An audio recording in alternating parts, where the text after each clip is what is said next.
Good evening. My name is Kelsey Puckett, and tonight I'm going to talk to you about the definition of communication from our book, the three communication models that we learned about in this unit, as well as my own communication model that I come up with.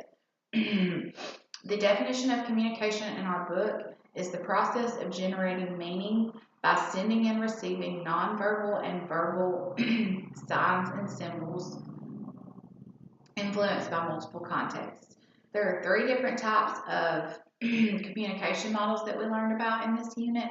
The first type of communication model is a transmission model. This is where a sender relays a message to a receiver without feedback from that receiver. So an example of this would be a radio station playing a song and not getting any feedback as to whether their fans like the song, whether they dislike the song, so they receive no feedback at all. The second type of communication model we learned about is an interaction model. This is where a sender develops a message and sends to the receiver, and then the receiver generates their own response and sends that back to the original sender. So the original sender then becomes a receiver. This type of communication, an example of it would be texting over a cell phone. That type of communication, it's not really face-to-face, so it takes longer to get a response. Feedback isn't immediate. Or a message over social media or commenting over social media, anything that is not face-to-face. And the third type of communication model we learned about is a transaction model. This is where both communicators take on both roles as being a sender and a receiver at the same time so that feedback is immediate. So this would be a face-to-face conversation.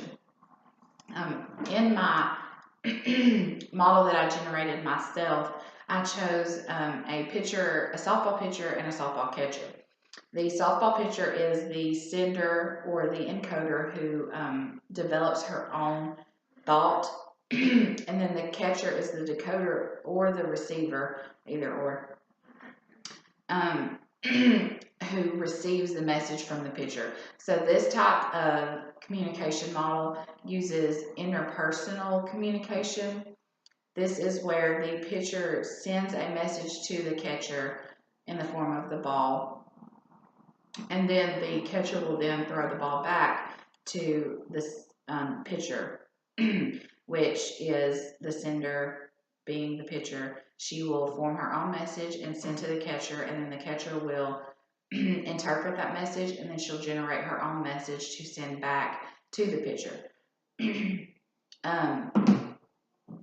The pitcher is using interpersonal communication by having thoughts about what she is seeing with her own eyes, and then she generates feedback to the receiver, almost like a self-talk or thoughts in her head that she hears but doesn't really speak out loud, and then she encodes the message to the receiver. And then the catcher is the receiver because she will decode the information by the pitcher, and then they will communicate back and forth. It's a slower process because they're not really, they are face-to-face, but it uses a little bit of the interaction model as well as the transaction model, because you can't stop in the middle of a softball game and, talk face-to-face every so often. So, but that was a little bit about my own communication model. I did attach a copy of that.